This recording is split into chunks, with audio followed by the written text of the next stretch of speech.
قبیلہ زبید کا ایک شخص مکے آیا، زبیدی، ایک مکے میں منڈی لگتی تھی، اس کا نام تھا حضورہ۔ یہ جو حضورہ منڈی تھی، اس منڈی پر ابو جہل کا قبضہ تھا۔ آج کل تو نہیں قبضہ ہوتا منڈیوں پر کسی کا، حضورہ نامی منڈی پہ نا ابو جہل کا قبضہ تھا۔ اونٹ بڑے خوبصورت تھے، شاندار تھے۔ اس نے کہا میں نے بولی دینی۔ ابو جہل نے اعلان کیا خبردار کوئی بولی نہ دے۔ بڑی دور تھا قبیلہ زبید، وہ آدمی واپس لے جا نہیں سکتا تھا، مجبور ہو گیا۔ ابو جہل کہنے لگا چوتھا حصہ قیمت دوں گا اور اونٹ تمہیں دے کے جانے پڑیں گے، یعنی اگر لاکھ کے ہیں تو 25,000 کے دو۔ بندہ بڑا پریشان ہوا، چودھریوں سے بات کی تو کہنے لگے بدماش بڑا ہے، ہم شریف لوگ ہیں، شریف اور بزدل میں، بزدلی کو شرافت کا نام نہ دو، پکی بات کر رہا ہوں، شریف اور بزدل میں شریف ضرور بنو پر بزدل نہ بنو۔ جی ہم جی شریف لوگ ہیں جی، وہ کیا مطلب؟ کوئی پاس نہ آیا، وہ بیچارہ نہ کونے میں بیٹھ کے رونے لگ گیا، کہنے لگا میں کدھر جاؤں یارو، میں واپس بھی نہیں لے جا سکتا، اور چوتھے حصے میں دے کیسے جاؤں، اتنا نقصان۔ وہ رو رہا تھا تو کہیں حضرت زید بن ارقم نے سن لیا۔ آپ فرمانے لگے کیوں روتا ہے؟ کہنے لگا یار میں نے تو اہل عرب کی تعریف سنی تھی، میرے ساتھ کھڑا ہی کوئی نہیں ہوتا تھا۔ آپ فرمانے لگے تو نے عربی دیکھا ہی کب ہے؟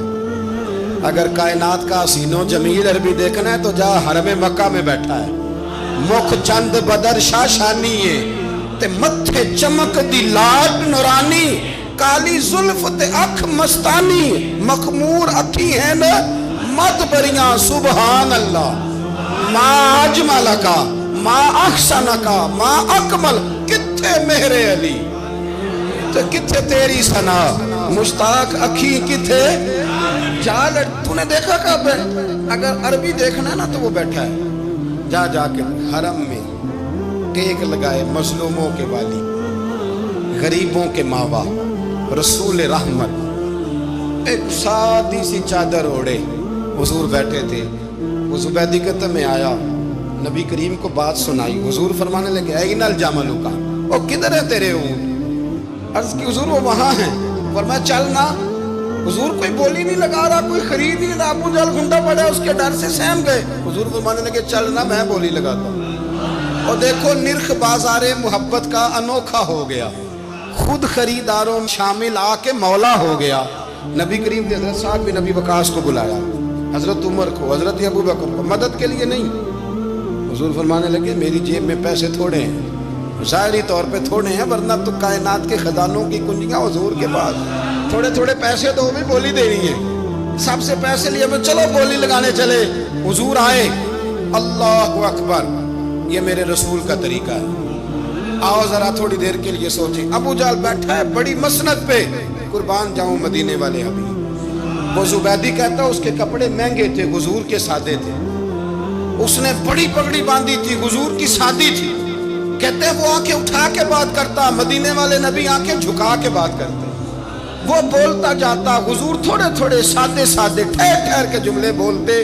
کہتے ہیں نبی کریم علیہ السلام اس کے ساتھ آ کے حضور بیٹھ گئے اور فرماتے ہیں میرے رسول کریم نے اپنا جبہ سیدھا کیا، پگڑی کو حضور نے سیدھا کیا اور فرمایا چل لگا بھائی بولی۔ ایک اس نے لفظ بولے، پھر حضرت ابو بکر نے بولی دی، پھر حضرت عمر نے دی، پھر سعد بن ابی وقاص نے، پھر زید بن ارقم نے دی، پھر رسول کریم نے دی۔ وہ کہتا ہے جتنے میں بیچنا چاہتا تھا نبی پاک نے ڈبل میں میرے اونٹ خریدے، ڈبل میں اونٹ خریدے میرے رسول۔ سلام اس پر کہ جس نے دشمنوں کو بھی قبائیں دی، سلام اس پر کہ جس نے گالیاں سن کر دعائیں دی۔ اور میرے اعلیٰ حضرت کہنے لگے جاؤ جا کے اعلان کر دو، غم زدوں کو رضا مجدہ دیجئے کہ ہے بے کسوں کا سہارا ہمارا، بے کسوں کا سہارا، جاؤ غم زدوں کو رضا مجدہ دیجئے کہ ہے بے کسوں کا سہارا۔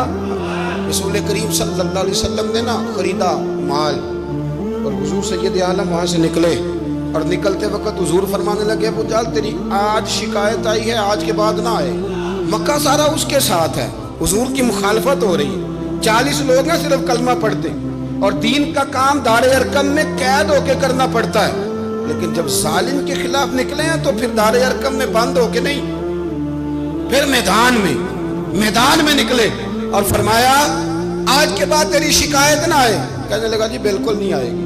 میں آپ کو موقع نہیں دوں گا. حضور چلے گئے تو پیچھے سارے کافر اس کے گرد اکٹھے ہو گئے, کہنے لگے ہم پہ تو بڑا روب ڈالتا ہے, اب تجھے کیا ہوا, پانی پانی ہو گیا, تم کیا کون سا سانپ سونگ گیا, بولا ہی نہیں. کہنے لگا مجھے لات و منات کی قسم, جب مصطفیٰ کریم میرے پاس آئے تو ان کے ساتھ ایسی ایسی طاقتیں تھیں, نیزے تھے, برچیاں تھیں, بھالے تھے, مجھے لگتا تھا میں نے سی کی تو میرے ٹکڑے ٹکڑے کر دے. کہنے لگے جب پاگل ہو گیا, ان کے پاس تو چھڑی بھی کوئی نہیں تھی, وہ تو خالی ہاتھ ہیں, بکواس کرتا ہے, کچھ بھی نہیں تھا.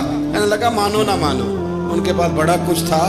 اور اگلی بات جو اس نے کی وہ تاریخ میں محفوظ ہے, وہ تاریخ میں محفوظ ہے, وہ تاریخ میں محفوظ ہے, وہ تاریخ کا حصہ ہے. ابو جہل کہنے لگا اٹھتے ہی, مجھے لگتا ہے جب تک محمد ابن عبداللہ موجود ہیں یہ ہمیں ظلم نہیں کرنے دیں گے, یہ ہمیں کوئی زیادتی کرنے, تاریخ میں محفوظ ہے جملہ ابو جہل کا. کہنے لگا جب تک یہ موجود ہے ہمیں کوئی زیادتی کرنے. حضرت فرمایا کرتے تھے زندہ نبی کے ماننے والوں زندہ بن کے زندگی گزارو. زندگی زندہ دلی کا نام ہے, مردہ دل کیا خاک جیا کرتے. جو قومیں سر اٹھا کے جیتی ہیں وہ زندہ ہوتی ہیں. اس لیے اپنی زندگی میں حق کے خود اختیاری پیدا کریں, جینا سیکھیں, لڑنا سیکھیں, میدان میں رہنا سیکھیں. سہم سہم کے وقت نہیں گزرے گا, ظلم سہنے سے بھی ظالم کی مدد ہوتی ہے.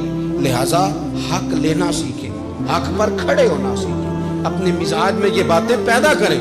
مجھے خاتون نے پوچھا, میرا بھائی کہتا ہے حصہ لے لے پھر میرے مرے کا منہ نہ دیکھنا.